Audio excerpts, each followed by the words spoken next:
거룩한 교회 승리하는 성도 여러분, 오늘도 예수님을 우리들의 마음의 주인으로 다시 한번 고백하는 하루가 되시기를 바라며, 누구나 같이 하루에 성경 한 장 읽고 묵상하고 5분 메시지 나누고 30분 각자의 처소에서 기도하는 153 경건의 시간에 오신 것을 환영합니다. 하나님께서 우리에게 선물로 주신 이날 9월 25일 월요일 순서입니다. 자, 오늘은 우리가 사무엘하 7장을 같이 읽고 묵상할 텐데, 저와는 2절만 같이 읽겠습니다.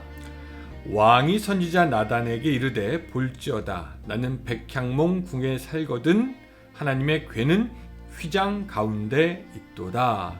아멘.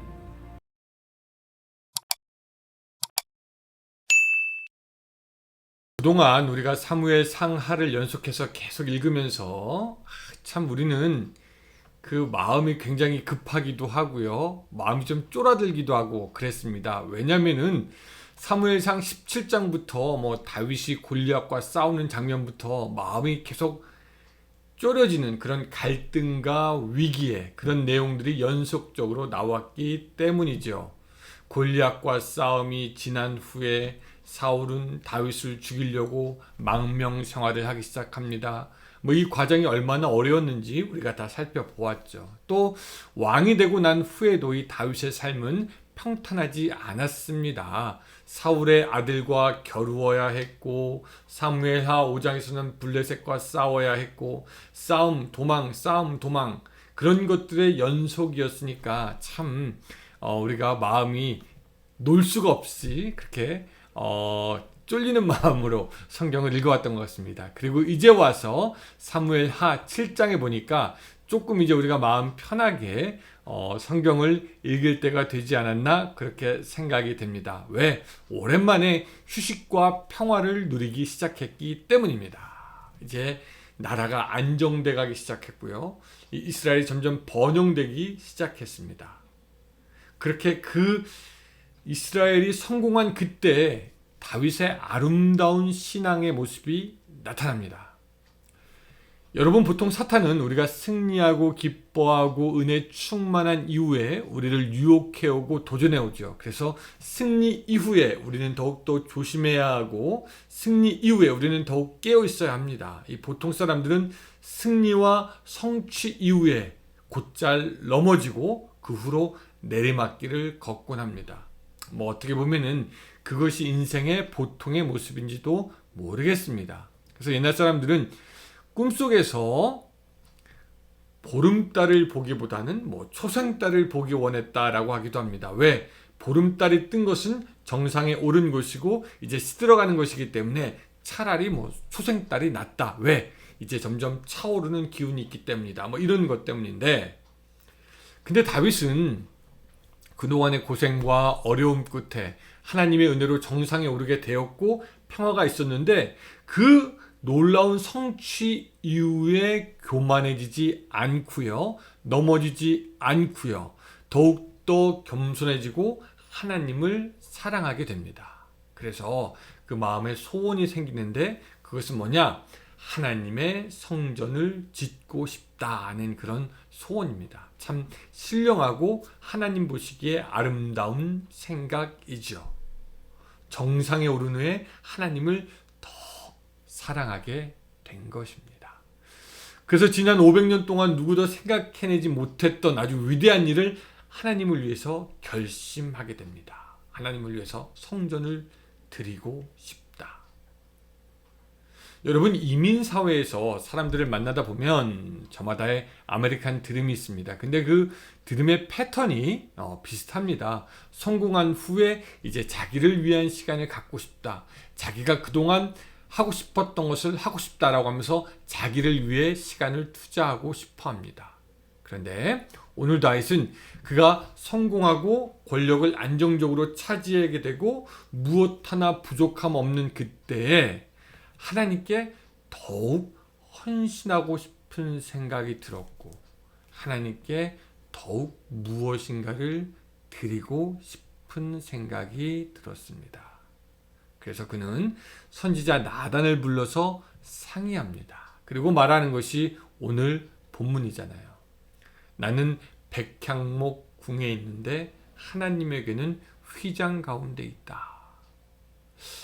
나는 뭐 좀 이루고 이제 좀 있을 자리가 제대로 생긴 것 같은데 아직 하나님에게는 천막 가운데 있으니 이제 하나님이 계실 좋은 곳이 있어야 하지 않겠느냐라는 것이 다윗의 생각이었습니다.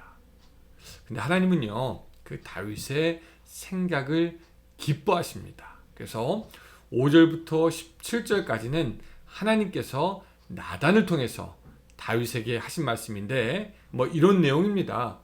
하나님이 지금까지 장막에 계셨고 어느 누구에게도 성전을 건축하라 구하지도 않고 말씀하지도 않았는데 다윗이 그렇게 했으니 참 귀하다. 하나님께서는 다윗에게 복을 주시겠다라는 그런 내용이고요.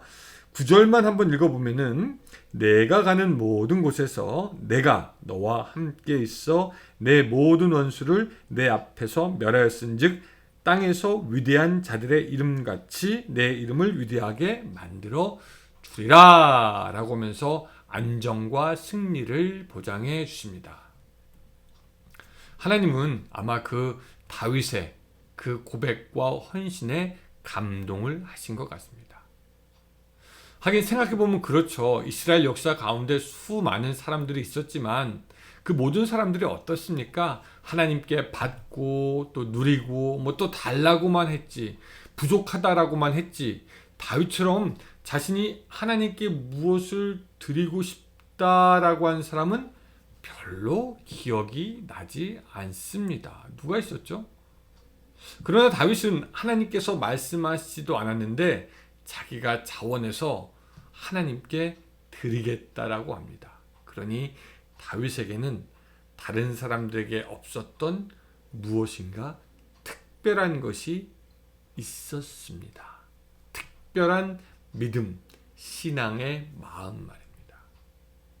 그런 다윗의 모습을 생각하면서 향유를 주님께 부어드렸던 여인이 생각이 납니다. 너무나 비싼 향유였죠. 하지만 사랑하는 주님을 위해서 아낌없이 옥합을 깨어서 주님께 부어드립니다. 주위의 사람들은 그 낭비야 라고 말하면서 그녀가 행한 것에 대해서 깎아내리기도 하지만 그녀는 그냥 자기의 가장 소중한 것을 주님께 드리고 싶었던 것이죠. 어떻게 보면은 예수님을 찾았던 당시에 예수님을 찾았던 사람들은 다 무엇인가 주님께 부탁이 있었습니다. 병이 났으면 좋겠습니다. 이 귀신 좀 어떻게 나가게 해주세요. 우편에 앉게 해주세요. 좌편에 앉게 해주세요. 심지어는 재산 분배를 중지해달라는 그런 사람들도 있었죠. 그런데 그 여인은 무엇을 달라, 무엇을 해라가 아니라 자기의 것을 드려 예수님을 섬겼던 것이죠. 그런 그녀에게 예수님은 복음이 전파되는 곳마다 이 여인이 행한 일도 전해질 것이다 라고 말씀합니다. 이민 생활하면서 참 어렵죠. 힘든 고비들도 있고 또 문제도 많습니다. 그런 것 때문인지 사실 우리의 기도는요, 우리의 기도도 역시 무엇을 달라, 해라 라는 기도에 집중이 되어 있지 않나 그렇게 생각이 듭니다. 내가 무엇을 드리겠다, 하겠다라는 기도는 왠지 생소하게 느껴지는 것이 사실입니다. 근데 여러분 이제 우리의 기도도 이제 다윗의 기도처럼 좀 바뀌어 보면 어떨까요? 하나님 제가 저의 가장 소중한 이것을 하나님 저의 이것을 주님께 드리겠습니다. 여러분들 한 주 살면서 무엇을 기도하실 생각입니까? 뭐 여러 가지 달라는 기도 좋고요. 뭐 하나님 해주세요 라는 기도 좋죠. 그러나 그보다 하나님 내가 드리겠습니다.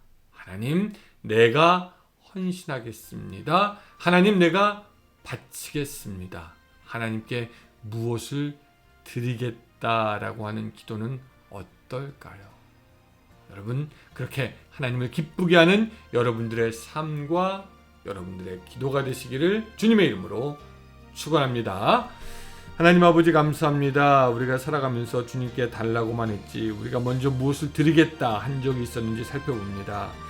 하나님, 다윗이 그 성전을 하나님을 위해서 바치겠다 말했던 것처럼 오늘도 우리의 귀한 것을 드려 주님을 더욱더 섬길 수 있도록 도와주시옵소서. 예수님의 이름으로 기도드리옵나이다. 아멘. 네, 여러분, 이번 일주일간도 항상 기쁨이 가득한 일주일 되시기를 바랍니다. 안녕히 계세요.